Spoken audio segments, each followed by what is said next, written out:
우리는 계속해서 마태복음 말씀을 함께 나누고 있습니다. 마태복음 강해 설교를 듣고 있는 중인데요.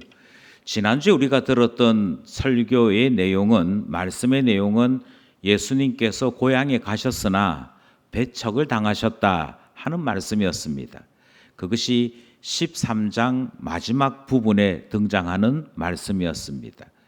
그런데 오늘 본문 말씀은 예수님께서 고향에서 배척을 받으신 사건과 연결된 사건이다.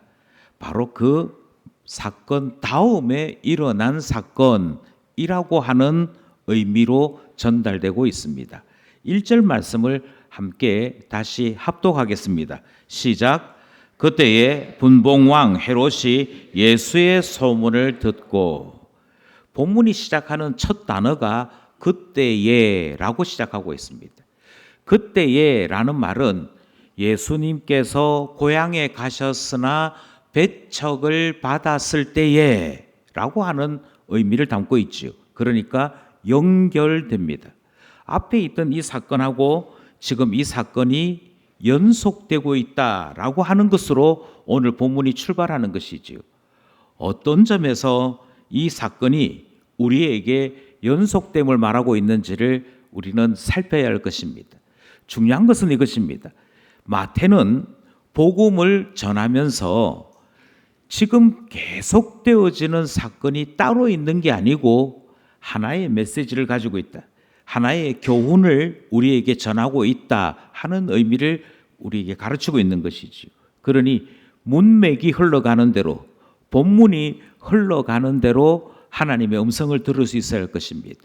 지금 마태는 마태복음을 기록하면서 기억해야 돼. 예수님께서 고향에서 배척받으셨지, 그리고 이 사건이 일어난 거야 라고 하는 것으로 출발하는 것이지. 그러면 오늘 우리가 읽었던 이 본문 사건은 뭐냐라고 물어볼 수 있을 것입니다.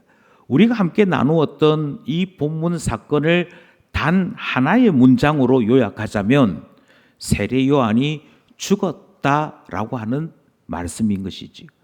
세례 요한이 순교했다, 세례 요한이 억울하게 죽었다라고 하는 이 내용을 우리에게 전하고 있는 것입니다. 2절 말씀입니다. 2절 말씀 함께 합독하겠습니다. 시작. 그 신하들에게 이르되 이는 세례 요한이라. 그가 죽은 자 가운데서 살아났으니 그러므로 이런 능력이 그 속에서 역사하는도다 하더라. 예수님께서 배척을 받은 사건 다음에 이 소문을 듣게 된 헤롯이 예수님께서 여러 능력을 행하셔서 대단한 줄 알았는데 고향에 갔더니 손가락질 당하고 왔다네, 수치를 당하고 왔다네. 아이고, 고향 사람들한테도 인정을 못 받는 사람이 뭐 대단한 사람이겠어, 이렇게 생각해야 논리적으로 말이 될 것 같습니다. 그런데 본문이 어떻게 흘러가는 거 아니? 헤롯이 예수님에 대한 그 이야기를 듣고서는 고향에 갔다가 선지자인 예수님이 배척을 받았습니다 하는 그 이야기를 듣는 순간, 아이고야, 세례 요한이 살아났다 그러면서 난데없이 세례 요한 이야기로 넘어가 버립니다. 어떤 연관성도 찾을 수 없을 것 같은데 헤롯은 예수님의 이야기를 듣고는 세례 요한을 떠올립니다. 그리고는 본문은 2절 이후로부터 세례 요한이 어떤 사람이었고 어떤 일을 겪다가 어떻게 죽게 되었는지, 그리고 죽고 난 다음에 어떤 일이 일어났는지를 소개하는 내용으로 본문이 구성되어 있는 것이죠. 그러니까 예수님 이야기하고 난 다음에 세례 요한에게 이야기가 넘어갑니다. 그리고는 세례 요한의 많은 이야기 가운데 다른 이야기는 다 생략하고 세례 요한이 죽었다 하는 이 사실을 전달하는 것이 오늘 우리 본문이 가지고 있는 집중적인, 집약되어 있는 내용이고 핵심이더라는 것이죠. 그리고 또 본문은 우리에게 소개하기를 세례 요한이 죽었을 때 그 죽음이 매우 특이했다라고 하는 사실을 우리에게 전달합니다. 그것이 우리가 읽었던 본문 6절에서부터 11절에 해당되어지는 이야기입니다. 분봉왕 헤롯은 세례 요한을 죽이지 못하고 감옥에 가두어 두었다라고 소개하고 있습니다. 죽이고 싶었는데 죽일 수가 없었습니다. 죽일 수 없어서 그냥 감옥에 가두어 둔 상태인데 헤롯의 부인이고 전에는 빌립의 부인이었던 헤로디아가 그 딸을 시켜서 세례 요한을 죽이는 일 했다 하는 것이지요. 그날이 언제였느냐? 그날이 헤롯의 생일이었습니다. 헤롯의 생일이었고 헤롯은 왕으로서 자기 생일에 축하 사절단들을 초청해서 함께 잔치를 벌이고 있는 중에 있었다라고 본문이 소개하고 있지요. 그때 난데없이 헤로디아의 딸이, 여기서 중요한 것은 헤롯의 딸이 아닙니다. 헤로디아의 딸입니다. 이 말은 헤롯과 헤로디아 사이에서 태어난 딸이 아니고 헤로디아의 전 남편이었던 빌립과 사이에 태어난 딸이기에 헤로디아의 딸이라고 설명하는 것이지. 그 헤로디아의 딸이 춤을 춥니다. 춤을 추어서 이 연회장에 있는 분위기를 한껏 띄우게 됩니다. 그러자 기분이 좋아진 헤롯이 무엇을 원하느냐? 다 들어주겠다. 그렇게 하는데 헤로디아의 지시를 받았던 이 헤로디아의 딸이 세례 요한의 목을 쟁반에 담아서 내게 지금 달라 이 요구를 함으로 이것 때문에 세례 요한이 죽었다 하는 내용을 전하고 있는 것이죠. 그러니 세례 요한의 죽음이 어처구니도 없고 앞뒤 상황도 안 맞고 정말 황당하기 그지없는데 죽게 되었다 하는 내용을 전달하고 있는 것입니다. 여기서 질문이 당장 생기게 되는 것이지요. 죽이고 싶지 않았는데 하는 수 없이 죽였다 하는 사람이 한 사람 등장합니다. 딸을 시켜서 죽여라 하는 한 사람이 등장합니다.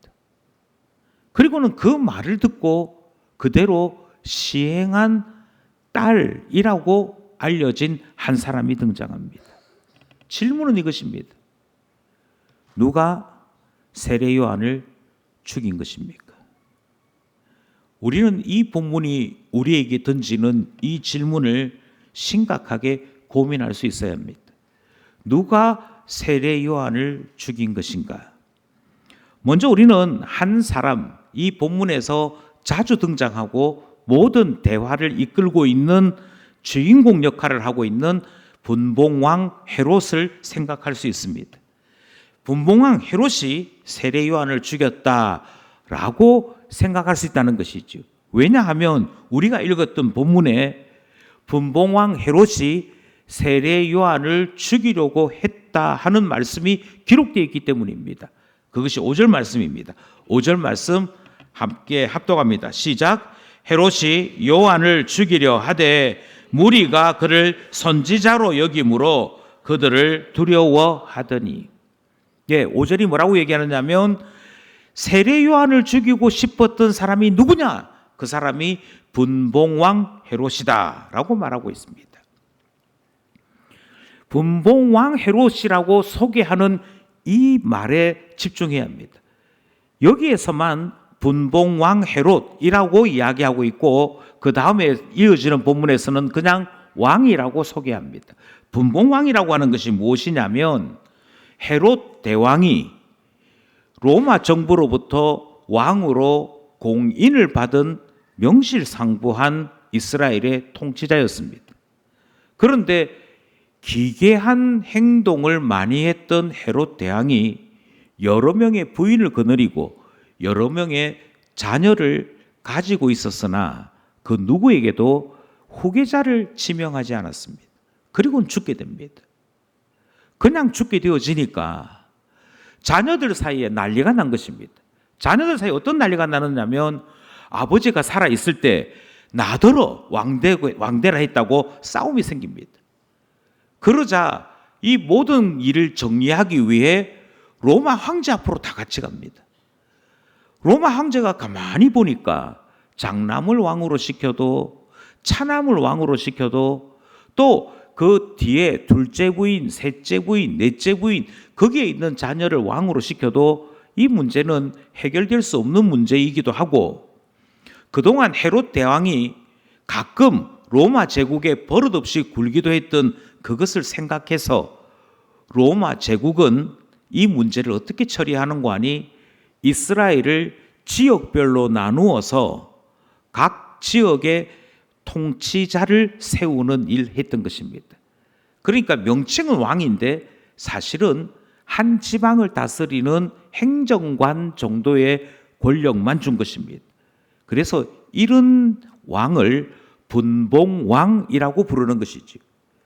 여기에 등장하는 분봉왕 헤롯은 자기가 믿기로 자기가 아버지 헤롯 대왕의 모든 영역을 다 통치해야 했었는데 이복 동생들의 반대 때문에 그 일을 이루지 못해서 온전히 자기 자신이 인정받지 못하고 있다라고 생각하던 사람이었습니다.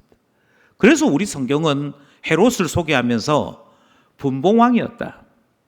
그런데 그가 세례 요한을 죽이려고 했는데 죽일 수 없었다. 왜냐하면 사람들 때문에, 무리들 때문에 그 무리들을 두려워해서 죽이지 못했다라고 기록하고 있는 것입니다.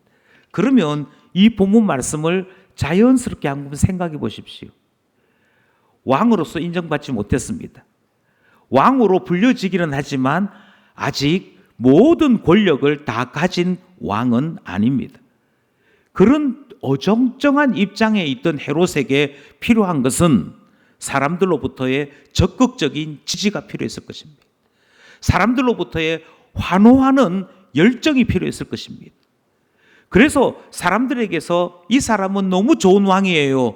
이 사람을 아버지를 이어서 진짜 왕이 되게 해주세요. 라고 하는 이 여론이 형성되어야 되는 입장이기에 헤롯의 입장에서는 무리들을 두려워하는 일이 당연히 있어야 했던 행동이었습니다. 그런데 무리들은 정작 누구를 존경했느냐? 세례 요한을 존경했습니다. 그러니 죽일 수가 없었던 것입니다. 세례 요한을 죽일 수 없어서 그가 죽이고 싶은 마음은 있었으나 죽일 수 없어서 그냥 끙끙대고 있었다라고 하는 것이 우리 본문이 소개하고 있는 헤롯 분봉왕에 대한 소개인 것이죠. 그렇다면 도대체 분봉왕 헤롯은 왜 세례 요한을 죽이려고 했던 것인가? 그게 우리는 질문해야 될 내용이지 않겠습니까? 세례 요한을 죽이려고 했던 이유는 세례 요한이 헤롯 왕에 대한 잘못을 지적했기 때문입니다. 그냥 지적하는 정도가 아니고 심하게 꾸짖었습니다. 여기서부터 문제가 복잡해지기 시작한 것이지요. 먼저 3절 말씀을 읽겠습니다. 3절 말씀 시작. 전에 헤롯이 그 동생 빌립의 아내 헤로디아의 일로 요한을 잡아 결박하여 옥에 가두었더니, 세례 요한을 옥에 가둔 사람이 누구라고 성경은 소개하고 있냐면 헤롯 왕입니다. 헤롯 왕이 가두게 된 이유는 결혼 문제 때문입니다. 동생 빌립의 아내였던 헤로디아를 자기 아내로 맞이했기 때문입니다. 4절입니다. 4절 말씀 시작. 이는 요한이 헤롯에게 말하되 당신이 그 여자를 차지하는 것이 옳지 않다 하였습니다. 역사적인 이야기를 다 하자면 설교가 대단히 길어지기에 최대한 줄이자면 이렇습니다. 제가 조금 전에 말씀드렸던 대로 헤롯 대왕에게는 여러 명의 부인이 있었습니다. 그리고 이 여러 명의 부인에게서 난 자녀들이 많았으므로 이복 형제들이 많았습니다. 여기에 등장하는 빌립은 헤롯 왕의 이복 형제입니다. 어머니가 다른 거죠. 그런데 왕으로서 그나마 불려지고 권력을 차지한 사람은 여기에 등장하는 헤롯입니다. 그가 동생 빌립의 아내 헤로디아에게 마음이 있었습니다. 그래서 둘이가 어떻게 결정을 짓는 거 아니? 나도 이혼을 하고 당신도 이혼을 해서 우리 새로 결혼하자. 그렇게 해서 헤롯은 자기 부인이었던 그 여자를 쫓아내고 헤로디아는 빌립에게 일방적으로 이혼을 요구해서 그 두 사람이 각각 이혼하고 결혼하는 일이 있었던 것입니다. 정식적으로 이혼하고 결혼했는데 뭐가 문제냐 하는 것이 헤롯의 입장이었습니다. 그런데 세례 요한은 레위기에 있는 말씀을 근거로 형제의 아내를 취해서는 안 된다. 그것이 하나님의 뜻이다 라고 말씀하며 이 말씀을 그대로 선포했던 것입니다. 왕이여 정신 차리십시오. 하나님의 뜻이 거기에 있지 않습니다. 당신은 율법을 범하고 있는 것이고 하나님께 범죄하는 것이므로 이 일을 그만두고 원래 상태로 되돌려야 합니다. 이것이 세례 요한이 꾸짖었던 내용인 것이지. 세례 요한이 꾸짖었다는 것이 여기서 문제가 됩니다. 세례 요한이 꾸짖는 것이 왜 문제가 되는 거 아니? 이미 말씀드린 대로 많은 사람들에게서부터 지지받는 왕이 되어야 될 헤롯의 입장에서는 세례 요한의 말 한마디 한마디가 자기 자신의 왕권을 위협하는 행동이 되기 때문입니다. 그래서 더 이상 사람들에게 설교하지 못하도록 감옥에 가둬버린 것입니다. 감옥에 가둬버리는 정도로 끝이 나지 않고 할 수만 있으면 죽이고 싶었던 것이지요. 예, 그렇습니다. 바로 이 헤롯 왕이 세례 요한을 죽이고자 했던 사람이고, 그리고 그의 말로 세례 요한이 죽게 되었으니 누가 세례 요한을 죽였느냐 이렇게 질문할 때 우리는 헤롯 왕이 세례 요한을 죽게 했습니다 라고 대답할 수 있는 것이지요. 그러므로 누가 세례 요한을 죽였을까? 여기에 첫 번째 후보는 바로 헤롯 왕이 될 것입니다. 그런데 또 한 사람이 있습니다. 또 한 사람은 누구냐면 헤로디아도 세례 요한을 죽인 사람이 될 수 있습니다. 마태복음과 마가복음은 분량에 있어서 엄청난 차이를 가지고 있습니다. 마태복음이 28장으로 되어 있고요. 마가복음이 16장으로 되어 있습니다. 그리고 분량이 많은 마태복음이 예수님의 설교를 기록할 때에도 예수님의 행적을 기록할 때에도 항상 풍성한 내용을 전합니다. 그런데 이 사건은 유독 마태복음은 간명하게 전달합니다. 반면에 마가복음은 이 사건을 자세하게 전달합니다. 그 마가복음을 보면 누가 세례 요한을 죽였는가 이 질문에 마가복음은 헤로디아가 죽였다라고 설명하는 것이지. 그 내용이 마가복음 6장 19절 20절에 있습니다. 19절 말씀 함께 합독합니다. 시작. 헤로디아가 요한을 원수로 여겨 죽이고자 하였으되 하지 못한 것은, 여기서는 누가 요한을 죽이고자 했다라고 얘기하는 거 아니? 헤로디아예요. 근데 그 헤로디아가 세례 요한을 죽이고 싶었으나 하지 못했대요. 이유가 무엇이냐? 20절에 등장합니다. 20절 시작. 요한이 의롭고 거룩한 사람으로 알고 두려워하여 보호하며 또 그의 말을 들을 때에 크게 번민을 하면서도 달갑게 들어밀어라. 헤롯 때문에 못했다고 기록하고 있습니다. 마태는 헤롯이 죽이려고 했다라고 기록하고 있고 마가는 헤로디아가 죽이려고 했다라고 기록하는 것이지요. 달라 보입니다. 그리고 서로 상충되어 보입니다. 그러나 사실은 같은 내용입니다. 무엇의 차이가 있는 거 아니? 마태는 나사렛 예수의 사건에 이어서 이 사건을 소개하는 여기에 강조점이 있고, 마가는 세례 요한을 이 두 여인들이 죽였다 하는 사실을 전달하는데 강조점이 있는 것이죠. 강조점이 다르다 보니 거기에 대한 설명이 달라질 뿐입니다. 같습니다. 헤로디아가 왜 세례 요한을 죽이려고 했는가? 이들은 먼저 합법을 가장했습니다. 그들은 통상 그들에게 통용되는 이혼 절차와 결혼 절차를 통해서 결혼함으로 아무 문제가 없는 듯이 꾸몄습니다. 그런데 그렇지가 않았습니다. 헤로디아의 목적은 힘 있는 남자를 만나서 자신의 야망을 펼치고자 하는 것이었습니다. 헤롯 대왕의 아들 빌립과 결혼하는 데 성공했으나 자기의 원래 남편인 빌립은 정치적인 힘이 거의 없었습니다. 정치적인 힘이 거의 없을 뿐만 아니라 어떤 지역을 차지하는 권세자이지도 못했습니다. 그저 헤롯 대왕의 여러 명의 아들 중 하나일 뿐이었습니다. 오히려 형들이 권세를 주장할 때마다 그 이복 형제된 빌립은 목숨 부지가 어려운 그런 상황이어서 이복 형제들에게 밉보이면 죽을 수도 있는 불안함이 있었던 것이지.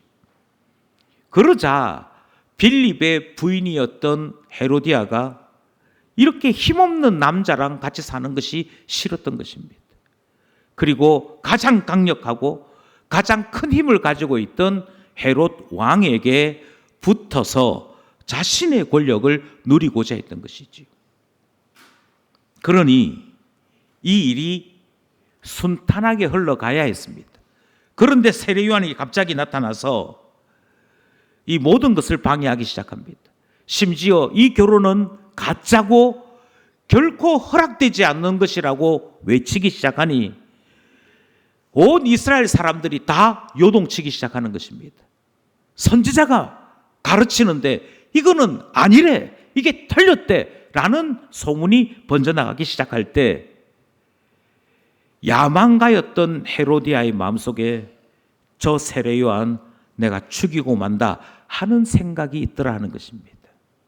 그러니 누가 세례 요한을 죽였을까 질문하게 된다면 우리는 당연히 헤로디아가 세례 요한을 죽이려고 했다라고 말해야 할 것입니다. 그런데 저는 이 두 후보 모두를 다 살인자로 말하고 싶습니다.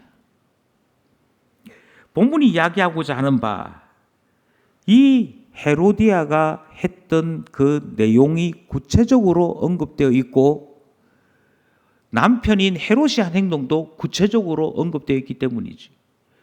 헤로디아의 행적부터 먼저 우리가 살펴보겠습니다. 헤로디아가 했던 행동입니다. 본문에 기록된 우리가 읽었던 본문입니다. 8절 시작. 그가 제 어머니의 시킴을 듣고 이르되 세례 요한의 머리를 소반에 얹어 여기서 내게 주소서 하니. 그러면 여러분, 누가 세례 요한을 죽였을까? 이 질문에 우리는 헤롯이 또는 헤로디아가 따로따로 나누어 생각할 필요가 없습니다. 제 생각에는 두 사람 모두가 살인자라고 생각해야 될 것 같습니다. 두 사람 모두는 세례 요한을 죽인 사람들입니다. 아니, 왜 그렇게 생각하시는데요? 이유는 간단합니다. 헤롯은 두려움이 있었습니다. 무엇에 대한 두려움이냐면 내가 가진 힘이 무너질까 하는 두려움이 있었습니다. 나를 지지해줘야 될 사람들이 내 곁에서 떠나갈까 하는 두려움이 있었습니다. 이 두려움은 이스라엘의 첫 번째 왕이었던 사울이 가졌던 두려움이었습니다. 예, 하나님의 말씀 앞에서 회개하게 될 때, 인정하게 될 때 내가 가진 권위, 내가 가진 그 모든 소망이 사라질 것 같은 두려움, 그 두려움이 느껴지기 시작할 때 우리는 하나님의 말씀을 전달하는 선지자조차도 죽이고자 하는 헤롯을 보게 되는 것입니다. 그러니 헤롯이 세례 요한을 죽인 이유는 두려움 때문입니다. 오늘 본문에서 헤로디아도 살인자인데 헤로디아가 세례 요한을 죽인 것은 분노 때문입니다. 아니, 다르게 말씀드리면 적개심 때문입니다.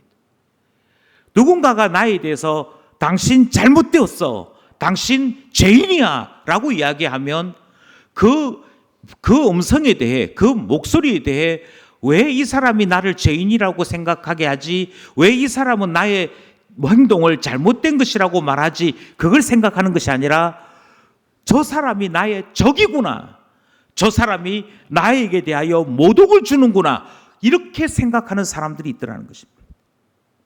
그의 말이 옳은지 틀린지는 생각지 않습니다. 당신이 나를 부끄럽게 했잖아요. 당신이 나에게 모독했잖아요. 당신이 나에게 도전했잖아요. 그러니 내가 취할 행동은 하나입니다. 나에 대해서 덤벼 나에게 대해 공격을 해. 그러면 나는 당신을 죽일 수밖에 없지. 그게 헤로디아가 보인 행동입니다.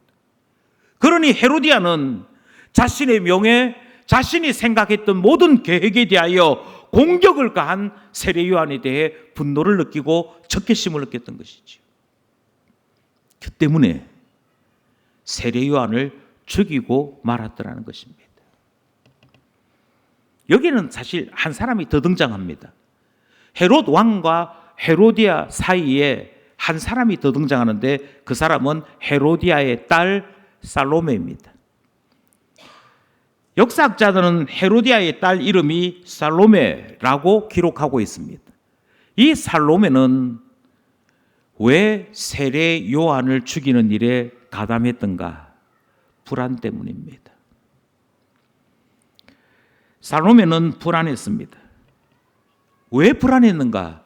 먼저 지금 있는 아버지 헤롯은 자신의 진짜 아버지가 아닙니다. 어머니가 새롭게 결혼함으로 어느 날 갑자기 아버지가 되었습니다. 하지만 자기의 진짜 아버지는 빌립입니다. 그러니 새 아버지 헤롯이 자신을 좋아할지 아닐지에 대한 두려움이 매우 컸습니다. 만약 헤롯이 자기를 좋아하지 않으면 비록 헤롯의 딸로 불려지기는 하나 집안에서 그냥 개밥의 도토리처럼 여기저기 굴려다니고 외면당할 뿐이지 자신에 대한 존재 가치를 인정받지 못한다고 생각한 것입니다. 여기에 문제가 하나 더 있었습니다. 이 당시 살로메는 몇 년 뒤에 결혼을 해야 되는, 그러니까 곧 결혼 정년기를 맞이하는 여자였습니다. 아버지가 딸의 결혼에 대해서 적극적으로 도와주지 않으면 이 왕족인 살로메는 결혼에 대한 여러 어려움을 가질 수밖에 없었습니다. 그런 점에서 어떻게 해서든지 헤롯의 마음을 얻어야 했습니다. 그게 이 헤롯 집안에서 살로메가 살아남을 수 있는 방법이었습니다. 그는 어머니와 함께 작전을 짰고 아버지도 어머니도 미워하는 세례 요한을 죽이는 일에 지대한 공헌을 합니다.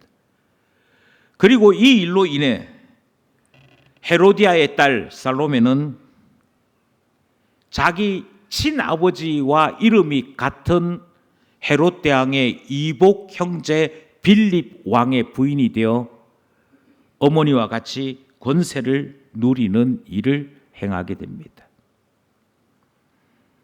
그러니 두려움 때문에, 적개심 때문에, 불안함 때문에 이 세 사람은 연합해서 세례 요한을 죽였더라. 그것이 본문이 전하는 이 사건의 내막이 되는 것이죠. 제가 이렇게 길게 세례 요한에 대해서 한참을 이야기하면서 계속 죽였다, 이 사람이 죽였다, 이 사람이 죽였다 이렇게 강조하는 데는 이유가 있습니다. 본문이 세례 요한의 죽음을 우리에게 반드시 기억하도록 강조하고 있기 때문입니다. 오늘 본문의 사건은 어떻게 끝이 나는고 하니 세례 요한이 죽고 세례 요한의 제자들이 그 시체를 찾아서 매장했다 하는 내용으로 끝이 납니다. 그런데 매장한 걸로 끝이 나는 것이 아니라 세례 요한이 죽었음을 예수님께 전달하는 것으로 끝이 납니다. 오늘 본문 마지막 절 12절입니다. 함께 합독하겠습니다. 시작. 요한의 제자들이 와서 시체를 가져다가 장사하고 가서 예수께 아뢰니라. 12절이 그렇게 끝을 맺고 나니까 그 다음 사건인 오병이어 사건 본문으로 넘어가는데 이 13절이 이렇게 시작하고 있습니다. 13절 시작. 예수께서 들으시고 배를 타고 떠나사 따로 빈들에 가시니 무리가 듣고 여러 고을로부터 걸어서 따라간지라. 어떻게 시작하는 거 아니? 예수께서 요한의 제자들이 전하는 소식을 들으시고는 빈들로 가셨다. 헤롯 왕이 권력을 미치지 못하는 빈들로 가시면서부터 시작되는 것이 오병이어 사건이었다라고 소개하고 있는 것이죠. 그러니 성경은 지금 계속해서 세례 요한의 죽음 이 사건은 예수님께서도 귀담아 들으신 사건이고 우리 모두가 다 귀담아 들어야 되는 사건이야 라고 강조하고 있는 것이지. 그리고 이 사건을 우리에게 전하면서 누가 세례 요한을 죽였다고 이 질문을 우리에게 계속 제기하고 있는 것입니다. 저는 여러분에게 다시 한 번 더 이 사실을 말씀드리고 싶습니다. 위대한 선지자였습니다. 온 이스라엘 사람들 가운데 세례 요한을 선지자로 인정하지 않은 사람은 아무도 없다 할 만큼 심지어 헤롯 왕마저도 세례 요한이 전하는 설교는 늘 달게 들었다라고 할 만큼 세례 요한은 확실한 선지자였습니다. 그런데요, 그 선지자가 하나님의 말씀을 전하는 이 모든 설교는 진짜 하나님의 말씀인 것을 모두가 알고 있음에도 세례 요한을 죽이는 일이 일어났더라, 이 사실을 우리에게 전하고 있는 것이지요. 다시 질문합니다. 왜 죽였습니까?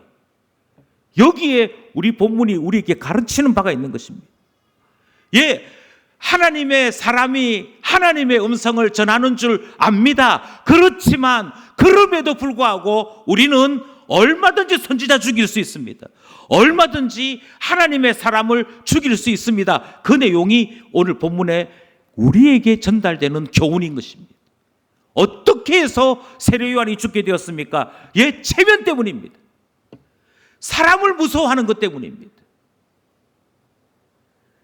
체면과 사람을 무서워하는 이것 때문에 세례 요한을 죽였다라고 하는 것이 9절에 기록되어 있지요. 9절 말씀 함께 합독합시다. 시작. 왕이 근심하나 자기가 맹세한 것과 그 함께 앉은 사람들 때문에 주라 명하고, 여기에 주라는 것은 세례 요한의 목을 잘라서 그것을 소반에 담아 주라 하는 의미입니다. 그러니까 사형 선고를 한 것이지요. 처형을 명령하는 것이지요. 그런데 이 본문을 소개하면서 세례 요한을 죽이게 될 때 직접적인 원인이 무엇이었느냐? 직접적인 원인은 자기가 맹세한 것과 그 함께 앉은 사람들 때문에 라고 얘기합니다. 하나는 체면이고 하나는 사람을 두려워함입니다. 그리고 우리는 배우게 되는 것이죠.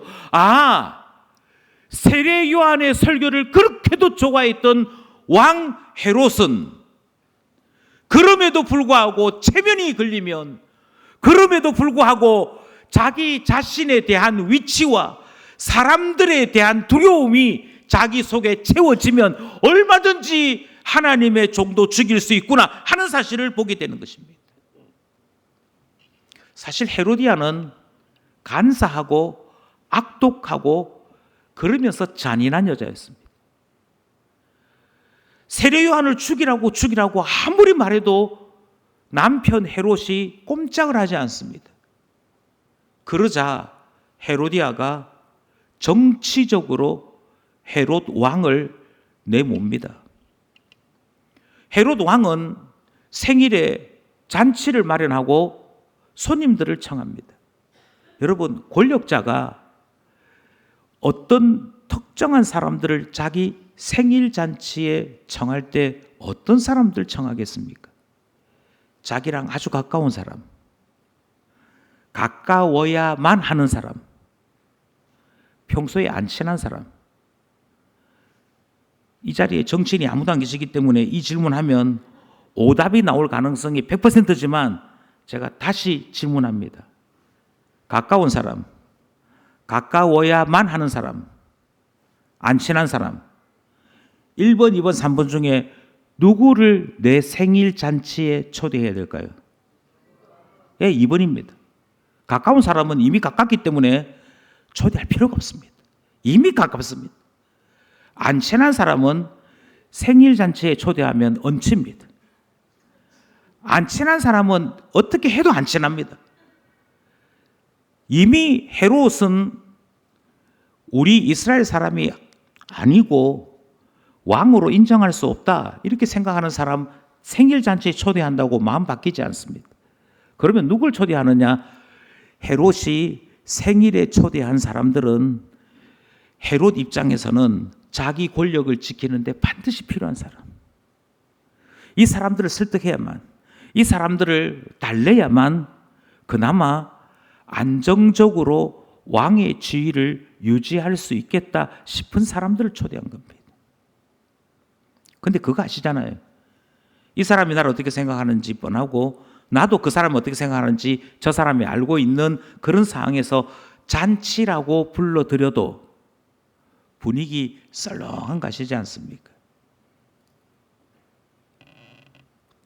서로 친해야 될 입장은 없습니다. 그래, 내가 너한테 지지해 줄 수는 있어. 뭐 내놔봐야 내가 지지를 하든 뭐 하든. 이게 정치인들의 입장인데 그 사람들만 모여 있어요. 얼마나 분위기가 묘했겠습니까? 바로 그때 분위기를 한순간 뒤엎어 놓은 사람이 있습니다. 그게 헤로디아의 딸입니다. 헤로디아의 딸이 춤을 어떻게 췄는지는 기록에 남겨져 있지 않습니다. 하지만 헤롯 왕이 너무너무 기뻐할 만큼 그 썰렁한 생일 잔치의 분위기를 한 번에 엎었습니다. 이 말을 정치적으로 이야기하자면 헤롯에 대하여 지지해야만 되는 사람들인데 아직까지도 우물쭈물거리고 있던 사람들이 헤로디아의 딸의 춤을 보고는 마음이 확 열려버렸습니다. 갑자기 잔치 분위기가 되고 말았습니다. 그리고는 전체적인 분위기가 너무 아름답게 바뀐 겁니다. 이걸 지켜보았던 헤롯이 이야, 이거 너무 좋다. 이거 진짜 잘 됐다. 이제 내가 왕으로 마음껏 통치를 하면서 살 수 있게 되었네. 이 기분이 너무너무 좋아서 너 뭘 원하니? 하고 큰 소리 쳤던 것입니다. 그러자 왕만이 할 수 있는 것을 요구하게 된 것이지요. 세례 요한의 목을 주십시오. 중요한 것은 그 자리에 있던 모든 사람들이 세례 요한에게서는 늘 마음의 부담감을 가진 사람들이었습니다. 왕이 한 말이 있습니다. 그리고 그 왕의 한 말을 지켜보는 잔치에 참여한 나름대로의 권세자들이 거기 있습니다. 여기서 헤롯 왕이 고민했던 것입니다. 아니, 목사님, 구절을 보면 왕이 근심했다 하잖아요. 예, 여기서 말하는 왕이 근심했다는 말은 세례 요한은 하나님의 사람인데 살려야 되는데 그런데 이 딸이 그냥 목을 원하네. 어떡하지? 딸이냐? 이게 아니고요. 여기서 왕이 근심한 것은 원래 세례 요한을 죽이려고 할 때는 절차를 밟아야 합니다. 공회가 열려야 되고요. 거기에서 재판이 벌어져야 되고요. 재판이 벌어져서 사형하는 것이 언도돼야 됩니다. 절차가 있는데 지금 딸의 요구를 들어주기 위해서는 딸이 했던 말 그대로 지금 죽이라는 겁니다. 지금 쟁반에 세례 요한의 목을 담아서 가지고 오십시오. 이게 요구 조건이거든요.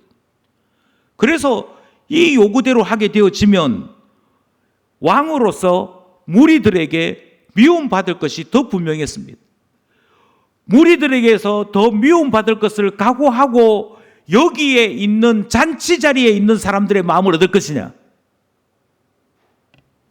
아니면 잔치 자리에 있는 사람들이 실망하고 잔치에 왔으나 도리어 헤롯에게서 지지를 처리하는 그 일을 각오하고서라도 무리들을 생각하고 백성들을 생각하고 선지자됨을 생각해서 절차를 제대로 밟는 그 일을 할 것이냐? 이 사이에 근심이 있다는 겁니다.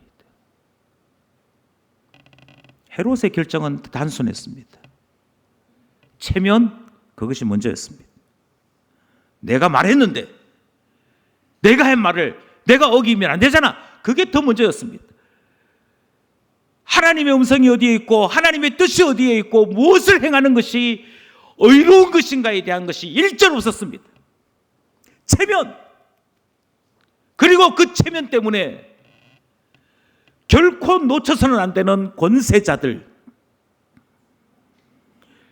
헤롯의 마음속에 있는 사람, 헤롯의 마음속에 담겨져 있는 그 사람들을 얻기 위해 헤롯 왕은 세례 요한을 죽였던 것입니다. 그리고 저는 이렇게 질문합니다. 누가 세례 요한을 죽였습니까? 체면으로 사는 사람이에요. 누가 세례 요한을 죽였습니까? 사람 두려워하는, 그래서 하나님을 두려워하지 않는 그 사람이에요. 이것이 오늘 본문이 우리에게 강조하여 가르치는 바입니다. 야, 사람 두려워하니까 하나님의 사람 죽이는 거 아무렇지도 않게 하더라고. 그러면서 질문하는 것이지요. 그러면 너는 사람보다도 하나님을 두려워하니? 이 질문이 본문에서 제기되는 것이지요. 또 하나가 있습니다. 오늘 본문은 출세와 부귀영화를 바라는 자들이 세례 요한을 죽였음을 우리에게 가르치고 있습니다. 다시 말씀드립니다. 헤로디아의 딸도 출세를 원했습니다. 그 출세에 하나님의 말씀은 걸림돌이었습니다. 그래서 세례 요한을 죽이고자 했습니다. 저는 다시금 이렇게 질문드립니다. 그러면 나는 어떻습니까?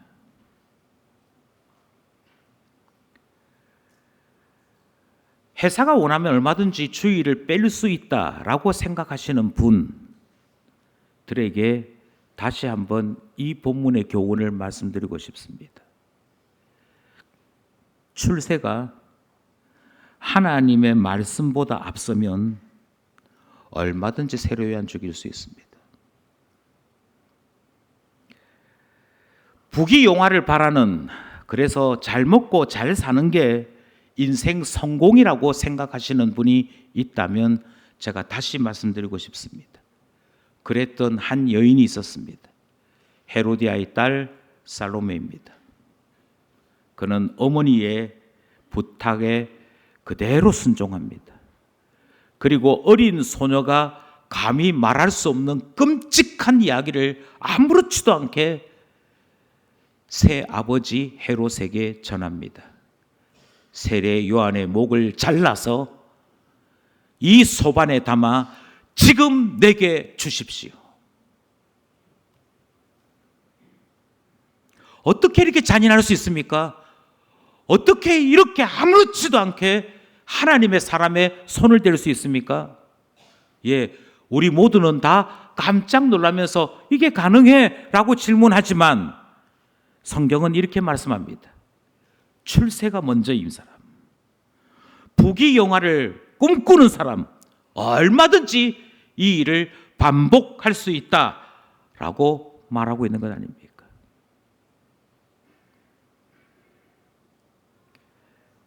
이것은 엄혹한 사실입니다. 9월달 되면 총회가 열리는데요. 거기에는 목사님, 장로님들만 모입니다. 주의 종들만 모입니다. 그런데 그 자리에도요, 총회장 되고 싶거나 내가 한 자리 하고 싶거나 내가 대단한 사람인 것을 인정받기 원하는 그 욕심이 앞서면 거짓말을 아무렇지도 않게 합니다. 제가 우리 총회의 총대들에 대해서 이렇게 말씀드리는 것은 비난하고자 함이 아닙니다. 그분들이 목사님들이고 장로님들임에도 불구하고 출세와 부귀영화가 앞에 있을 때에는 얼마든지 진리에서 벗어나고 하나님의 공의에서 벗어나는 일을 그대로 행할 수 있음을 말하는 이유는, 그렇다면 나는 어떻겠느냐는 이야기를 하고자 하는 것이지. 나는 어떻습니까? 예, 나도 마찬가지입니다. 이 앞에서 설교하고 있는 저도 마찬가지고 이 자리에 있는 모두가 마찬가지입니다. 하나님의 말씀을 합니다. 하나님의 뜻을 합니다. 그럼에도 불구하고 체면이 먼저가 될 때는, 아니 목사님 왜 설교 시간에 내 이름을 언급해요? 왜 설교 시간에 내가 했던 행동을 이야기해요? 부끄럽게 나에게 모독을 주려고 하는 의도가 뭡니까? 그것이 격분되어지고 그것 때문에 마음 상하지, 오늘 말씀을 듣고 보니 제가 죄인입니다 이렇게 하지 않잖아요. 체면이 먼저가 되면 얼마든지 우리는 이 행동을 반복합니다. 이 일을 되풀이합니다. 그리고 바른 말 하지 말아라, 진짜 말 하지 말아라 합니다. 아무렇지도 않게 예배에 빠지고 결석하는 사람들에게 예배에 방해가 되는 것 때문에, 자기 자신이 가지고 있는 그 회사에 출석하는 것이 방해되는 것 때문에 신앙생활을 할 수 없다 이렇게 생각하거든. 반대로 내 신앙생활이 방해받으면 안 되니 차라리 직장 그만두겠다 이 생각해야 되는 거 아니냐고 그렇게 말하면 삿대질합니다. 목사님 나 먹여 살릴 거예요, 왜 내 직장 다니라 말라 그 이야기를 하세요? 격분해요. 신앙이 월급보다 결코 앞서지 않습니다. 출세가, 진급하는 것이, 승진하는 것이 결코 하나님을 예배하는 것보다 앞서지 않습니다. 그러니 우리 모두는 헤롯이거나 헤로디아거나 살로메인 것이지요. 그런데 성경은 뭐라고 말씀하시냐면, 오늘 세례 요한이 죽었다라고 하는 이 사실을 우리에게 가르치시면서 바로 그들이, 바로 그 사람들이 세례 요한을 죽인 것이야. 선지자를 죽인 것이야. 이 사실을 우리에게 전하고 있는 것 아닙니까? 선지자 예수님이 고향에서 배척받으셨습니다. 선지자 세례 요한이 죽임을 당했습니다. 그리고 얼마든지 우리 또한 이 일을 되풀이할 수 있음을 듣게 되는 것이지요. 사랑하시는 여러분, 다시 질문합니다. 누가 세례 요한을 죽였습니까? 우리 안에 있는 죄가요. 우리 안에 있는 탐심이요. 우리 안에 하나님 아닌 나를 세우고자 함이요. 바라건대 이 죄의 유혹에서 벗어나 하나님 안에 살아가는 우리 되기를 원합니다. 인간의 의지로 가능하지 않습니다. 우리의 모든 죄를 용서하시는 예수 그리스도 안에서 성령에 사로잡힐 때만 가능한 일입니다. 그러니 예수 안에 계십시오. 성령으로 살아가는 신자 되십시오. 그리하여 하나님을 모독하는 일과 하나님의 사람을 죽이는 일에서 벗어나 참 신자로 살아가는 우리 모두 될 수 있기를 소원합니다.